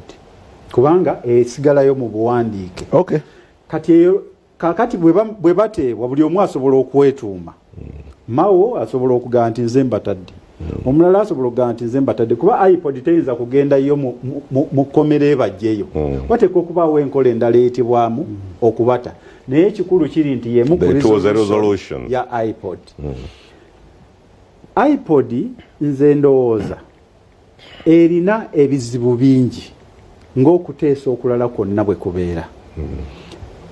Ne bwe tubeera wano nga tuli wano kaakati nga waliwo kye twagala okukkaanyaako, tuyinza okutwala obudde okukikkaanyaako. Naye awali okuteesa wonna nga mumanyi nti waliwo ekizibu, nze ndowooza nti okuteesa ye yandibadde enkola esingayo okuba ennungi. Kubanga ne mu paalamenti gye tugenda bwe tutuulayo si buli bye tukkaanyaako nti bikolebwa. Tubadde twogera wano ku education, ono ayimiridde ku fulo ya paalamenti emirundi n'emirundi ng'ayogera ku bintu bikwatagana ne education kukyuka, tebikyukanga. Naye nakati asaba akalulu addeyo ayongere okukola ki? Okubyogerako. Ayongere okubyogerako. Tayinza nti kakati nti nze mbyogeddeko ekimala mbitadde. Leeta kipya. Oleeta na kipya. Leeta kipya. Olina okusigala bw'ofaanana. Olina okusigala ng'olwana. N'olwekyo iPod nze ndowooza ekizibu kyesanga kaakati kwe kugiteeka mu kintu ate ekirala. Ekya ssente. Waliwo ekibiina kye bayita National Consultative Forum. Okay. Ekyo nakyo kibaddewo nga kigatta ebibiina byonna. Ekyo kibaddewo mu mateeka. Mu mateeka nga kigatta ebibiina byonna. Bano abaleeta abaagala okwegamba eno iPod okugiteeta bagiteeke mu kintu kiri. Ate nga muli erimu ng'ate entity endala. Bagiteekeko ne sente nti condition okukuwa sente olina kugibeeramu. Awo weewava ekizibu. Awo wava ekizibu. Bandidde structure eri eya National Consultative Forum nesigala nga eringa bweri. In other words, you are saying nti bano abadidde nti okufuna sente ziri ezaatiisibwa concession olina kuba member wa iPod bakyamu. Abo bakyamu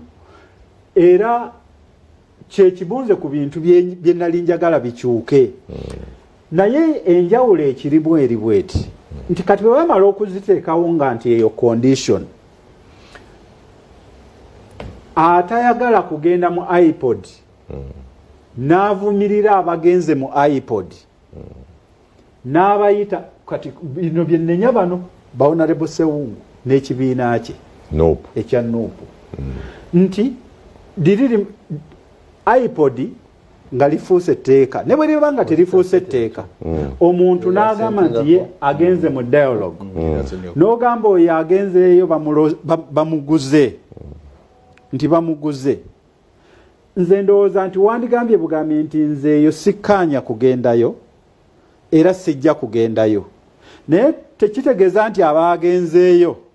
abaalidde baba bamuguze, kubanga bujja kutuuka enkya ate naawe olabe ekyalaba. Kakati olwaleero saawa zino kati nabo basaba. Bawandiise n'ebbaluwa eyasembyeyo nga bagamba nti eno ebbaluwa gye tuwandiise kati eno esembyeyo mugibale nti tuyingidde.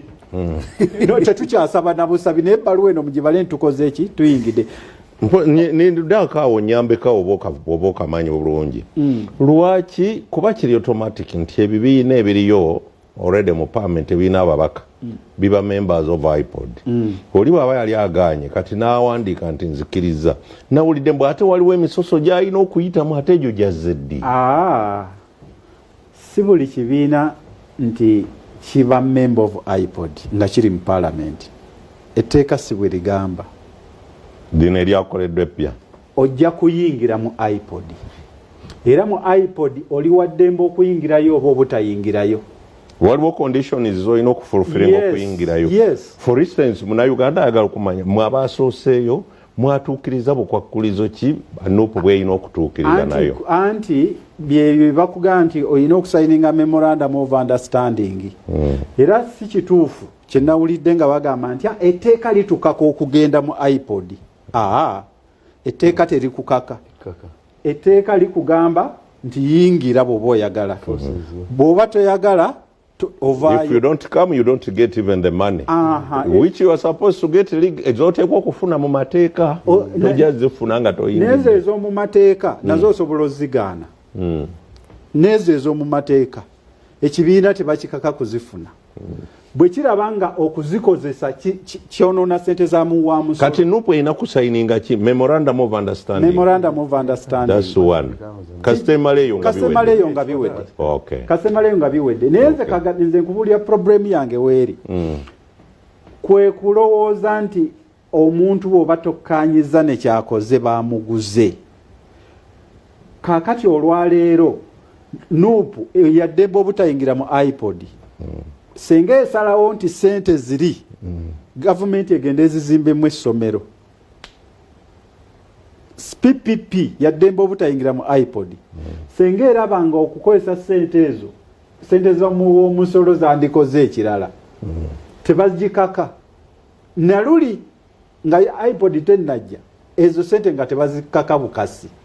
Wabula olw'okuba okimanyi nti etteeka kaakati likukkiriza okuzifuna ng'ogenda n'ozifuna. So kaakati ekintu kya iPod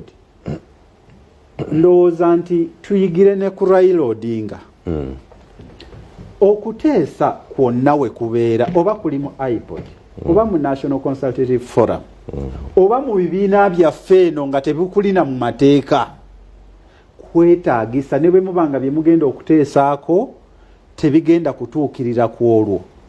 Muyinza n'okubanga mugenda kusinkana businkanyi. Ne Mwami Saddam ku lwa Munnayuganda ali wali akulaba. Singa nzija n'enteesa ne Saddam n'enteesa January to December tuteesa ku nsonga y'emu. Tuvaayo Saddam akkiriziganyiza nange buli kye tuteesa takikola buli kye tuteesa takikola. Era nze nzije n'omwaka ogujja nga nzije wa Saddam okuteesa ku kye tukaanyaako n'atakikola. Honorable kankubuulire. Omuntu ayinza okuba nga ayina kyatakola naye ng'okubeerako naye awo nga mwogera nga waliwo byeyandikoze ebirala n'atabikola. Omuntu liida alengera kankuweyo example ensonyiwa nedda kano ojja kafuna bulungi kajja kukuyamba okunyonyola ekyo. Kanzijeyo nuupu kuba naliko nabo ne mbabuuzaako ne pulezidenti waabwe naliko naye wano principal ne mubuuza ku nsonga eyo. Yagamba nti toyinza kugenda mu iPod nga bagaya akutabagana ne tuteesa bate abaana baffe be baakwata bwe mufuluma ne bakwatayo n'abalala nti ne muddayo ne mugaa abaana baffe mubate mugenda okulya ne wiiki ejja baakutteyo n'abalala n'abuuza kati eyo nzirayo kuno nayo ki. Honorable nze ngambye nti ndi mukulembeze. Omukulembeze alengera be bakulembera gye batalengera. Kugambye nti kaakati olutalo lwa Ukraine ne Russia olwaleero senga nga buli lwe bateesa bwe bati Russia eyongera kuba Ukraine. President wa Ukraine yabadde mu America nga anoonya mizinga Tomahawk missiles. Oli yaganye okugimuwa naye omanyi lwaki agaana? Yamugaye ddayo muteese ekisinga obukulu kukomya lutalo. Exactly. Kubanga akimanyi senga agimuwa Putin yasobola okukwata nuclear n'agikuba ku bano. Kati gwagamba nti bateesa batya ng'ate Russia ekyakuba lwaki era baddamu ate Russia era ne bwe baba bali mu kuteesa wakati. In fact enteeseganya nze kambuulira abatulaba ne Israel badde bateesa basayininga endagaano ngene mundu zivuga. In fact enteeseganya nyingi nnyo mu nsi zibeerawo nga tebakoze na ceasefire nga naye bakubagana ng'ate eno bakola ki bateesa. Abantu abawanyisiganya n'emirambo nga bawanyisiganya mirambo okuteesa mu palamenti nkugambye nti tugendayo naye si buli kye tugendayo mu palamenti kiyitamu. Era abantu bebamu boŋŋamba bayingira mu palamenti ne baleeta etteeka ne baliyisa ne bafuluma naye bwe bafuluma baddayo enkeera waddenge amateeka amabi baba bagayisizza. So nze ndowooza nti ekizibu kyetulina ate kiri eno waffe mu opposition kaakati era kituyingiza n'akalulu nga tuli disjointed bwe tuti nti waliwo abantu abamu abaagala okulaga abalala nti oli buli atakkiriziganya nabo oyo abamugule buli atakkiriziganya nabo oyo abamugule. Era ne mu kampeyini yonna kaakati gye bagenda ate abamu bakisafaringa nako. Waliwo yabadde gundi ono kamwogere yabadde honorable Geno Mugisha muntu yabadde bukoma nsimbi n'abaako statement gye yakoze ng'era eri along those lines naye nga naye okuva mu FDC baamugamba nti oli moolo abaamugamba nti oli moolo ate kaakati tubadde tuyingira akalulu nga bakola alliance n'abaamugamba nti Honorable Sewungu so nze ndowooza nti ekyo tulina okugjawo iPod n'ensonga y'ensimbi gezaako okubeera mu bufunze obudde bubwo bututute naye nzikanya ne Saddam bingi naye olumu ssebo kituufu bwe tukulembera okula nga balengedde wala okusinga ffe ababakulembera nakyo kibaayo kiri nga batukulembera naye kangende ku nsonga one iPod gyembaddemu nagirimu one kansuke ngende ku mukyala yaleeta biiro eno nakuti yaleeta biiro eno iPod teyali tteeka nga bwe twogedde kwagamazi wakati tteeka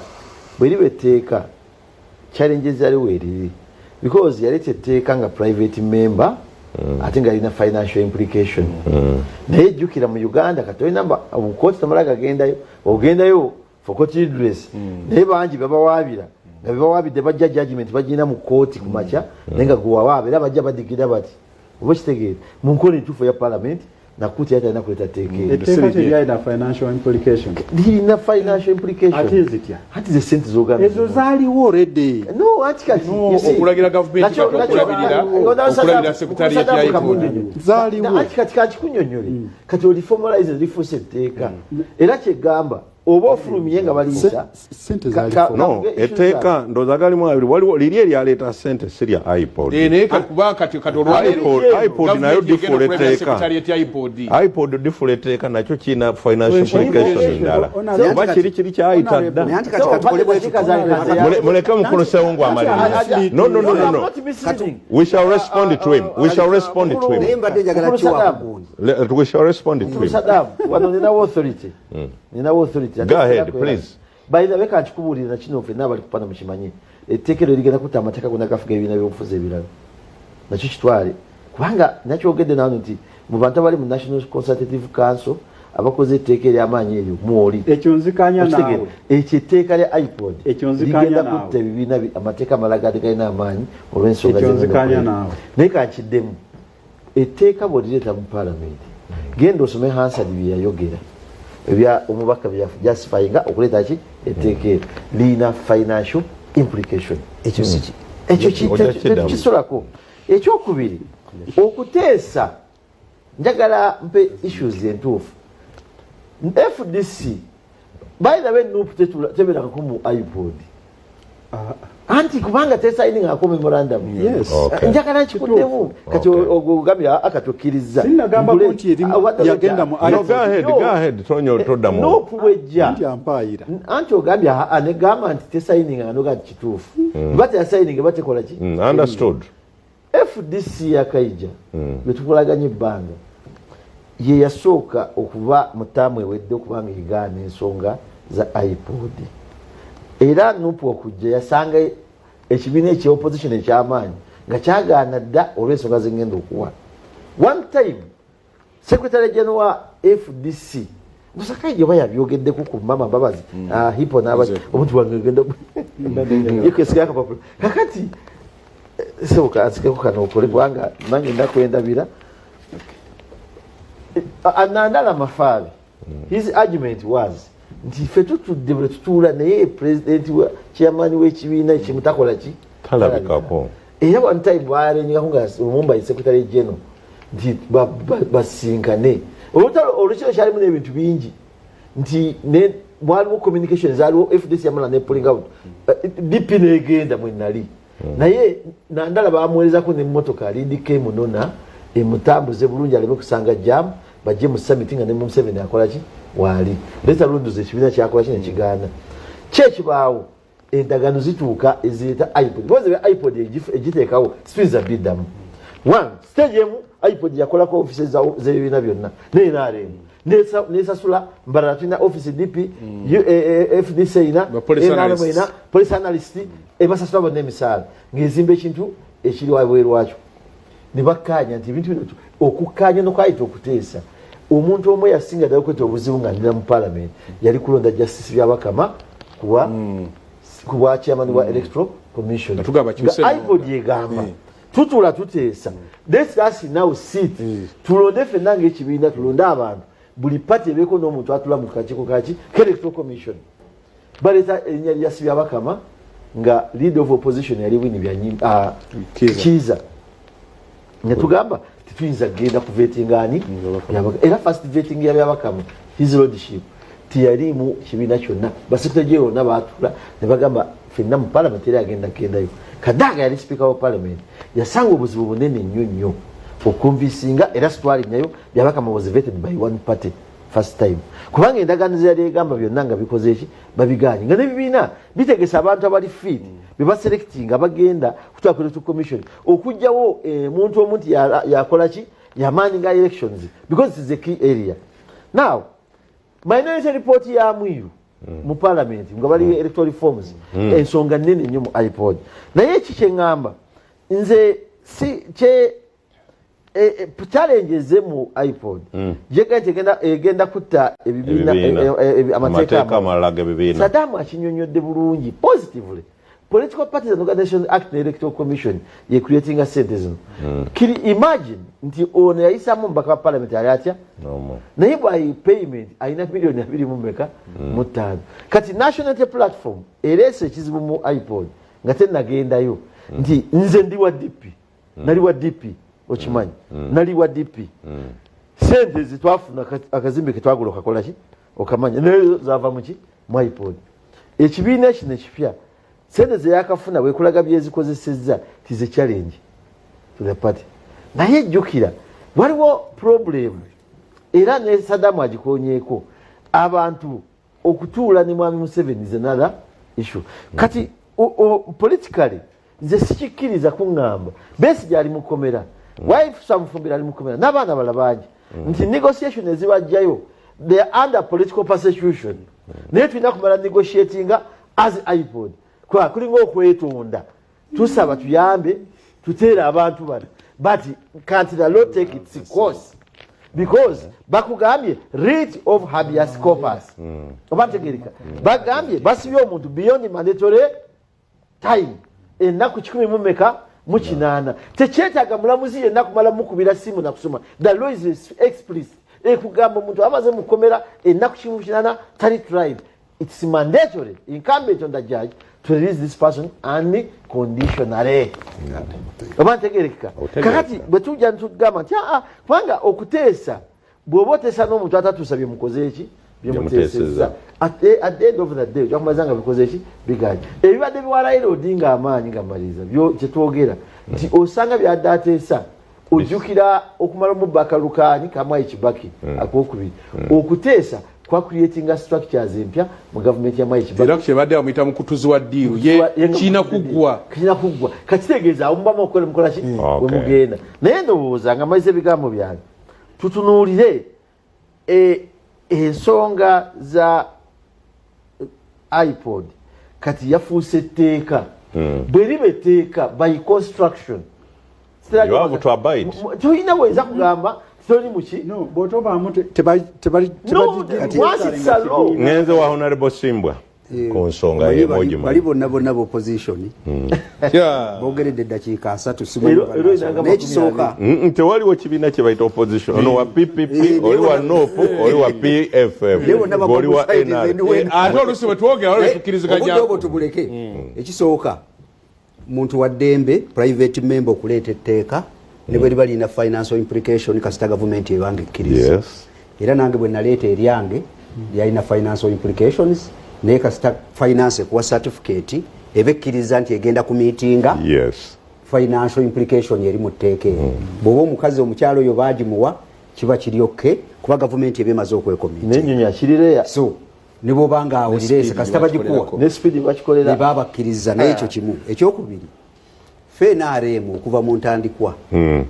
iPods twali in bed with it kubanga fe twali tukkiriza nti Uganda ina amateeka mweyina okuyisa ebyobufuzi byayo nga semateeka weeri n'amateeka amalala weegali nga sitwetaagawo nkola ndala yonna eri wabweru w'amateeka kutuyamba kuteesa ku nsonga za ggwanga. iPod mwagiraba ngeri outside mateeka. Era yali kubanga mu kusookera yalinga NGO kind of. Ne NGO yali ne NGO mu kusooka. Yali club. Okay. Okuva mu 2010 paka 2021 oba 2 nga itize club. Nga tuwali kintu kyogamba mu bwe tugendayo kitubayindingako. Okay. It was a club. Je mu 2021 lwe bagiwandiisanga NGO. Nebera NGO. So ekyo kibaye abantu bakimanye ekyokubiri.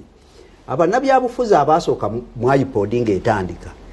balemu okubuulira abantu amazima ebiri mu iPod. Bo bye balina ebweru nga bye balaga abantu nenga si bye biri muki munda. iPod bwe yali etandika mu kilabu yaabwe balina memorandum zaabwe zikyuka bazirongoosa. Ne mu memorandum zonna ze balina tewali yali egambako mbu tugende tuteese tuwaayo Museveni awaayo ati obuyinza. Tekiriyo. Ne bo bano bamukukayija buli lwe baafulumanga ebweru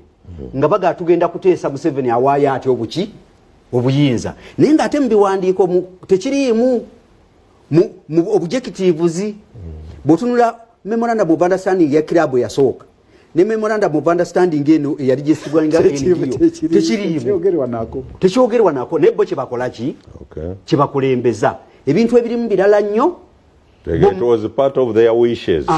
Tezo wishes zebalaga public. Kati nekiwo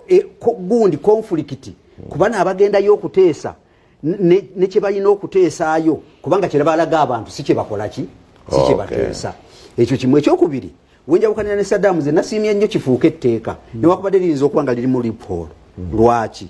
bye mwagala kati bwe mubwa mwagala iPod ebikole oba ebiteeseeko bibeere nga bisimba biri binding mubiteeke mu libeere etteeka. Okay. Nga bwe mwayagadde okukyusa mugambe nti iPod bwe tunaamalanga okuteesa bye tukkaanyizaako birinanga okukolebwanga bwebiti ne bwebiti. Ekyo nze kijja kunsanyula kubanga n'ekino ekibaddewo ekyokwekwasa nti Museveni bwe tukkaanya naye ajja kwekyusanga olwo bwe kinaabeera etteeka ajja kuba talina luumu okwekyusanze ekyo kyokka kijja kunnyamba ye ne bw'aba tagigoberedde olwaleero Museveni tagenda kubeera mu buyinza emirembe gyonna. Osanga aliddawo etteeka liri mukwata ennaku zino omuwulira. In other words, Honorable Simbu agambe etteeka libeewo. Honorable Sewungu Oni Simbu agambe etteeka libeewo tetulikolera mwami Museveni naye etteeka libeewo. Ate era ekyo kyekiremye aba opposition bano abalala ekiremye Nuupu okutegeera ne FD Sooli ekibalemye okutegeera kiri kimu nti bo buli lwe bakola ekintu bakolera ku Museveni. Bubatunulira okukyusa obukulembeze batunulira Museveni. Kati nze kyenjagala kimu tukole etteeka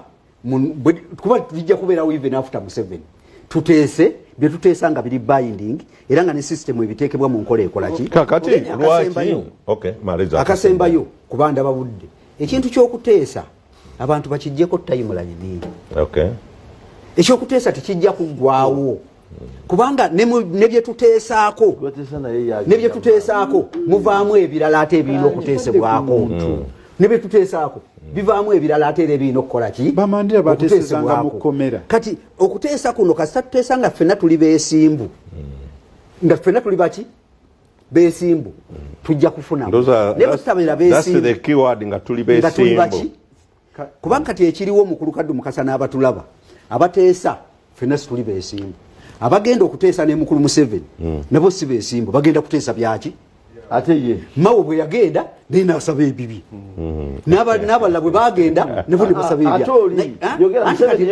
naye kyebagenda nti ffenna tubeere beesimbu. Tomwogeza kigambo kirese agambye mwonna naye abamugaseemu. I'm the moderator. Omusajja muleke Honorable Sewungu, come back to me. Honorable Simbu agambye abagenda okuteesa bonna tekuli beesimbu. Lwaki oyagala asingolingeyo omuntu omu?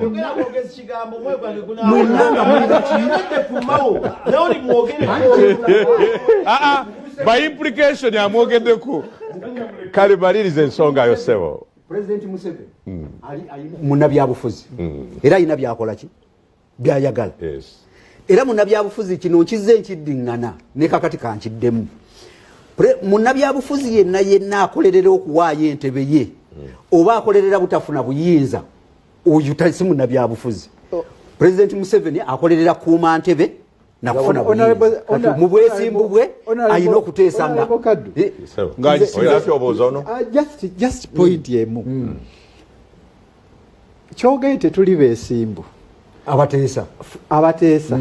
ku saidi zonna. Gavumenti ya President Museveni eno tugivumirira buli kyekola kifu kyonna naye tesobola kuteekawo kalulu nettaka gendamu nga naye tukimaided nti yeronze Electoral Commission yeina abasirikale naye teyewalirwe tukazira buli lunaku tusiba tutrayinga mpaka lwetuliwangula bwe tumala okukagendamu n'okugiyingira ne tugenda ne tuyingira mu parliament gye tumanyi nti emikono giriyo kibira buli kimu bagenda kukiyisaamu era ne tubeerayo ne tuddayo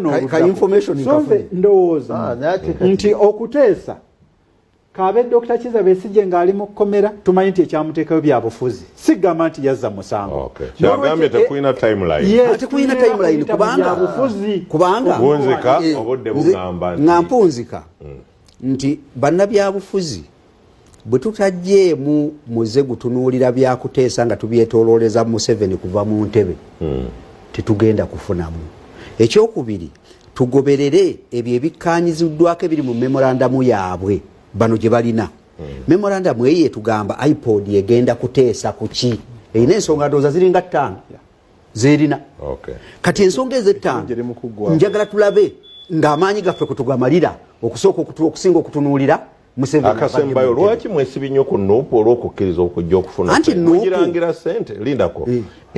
zijja mmeka kati eza iPod miliyoni 4 mmeka biliyoni 45 NRM mufunako 3 mu mmeka tulimu 3 n'ezigwamu almost 3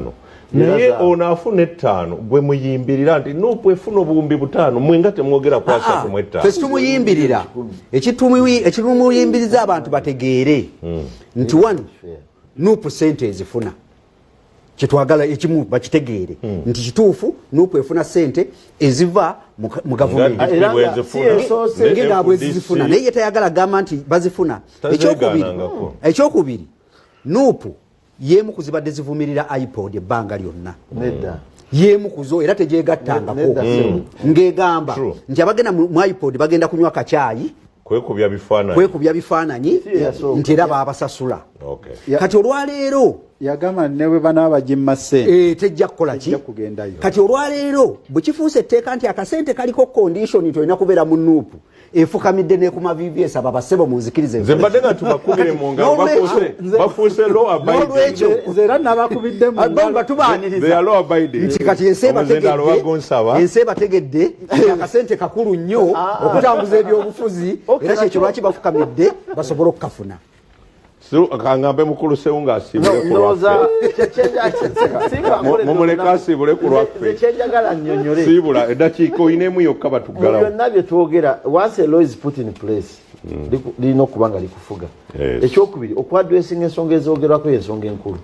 bwatuza adressire. Ekyokusembayo Nuupu si esoose okugamba kacyayi oba biki ekizibu kyonna kyandagano butatugizwa zikola ne ku birala tebazituukiriza naye mugendayo banaye ne ku nsonga eyo tetuyinza kusukkako wano enkya abaye tusiibula enkya mipiira gy'amasaza semifinals essaawa 9 ekyaggwe ku kisaawe kya Bishop kyaggwe ne Buweekula n'essingo ku kisaawe kya Mukwenda nga tuli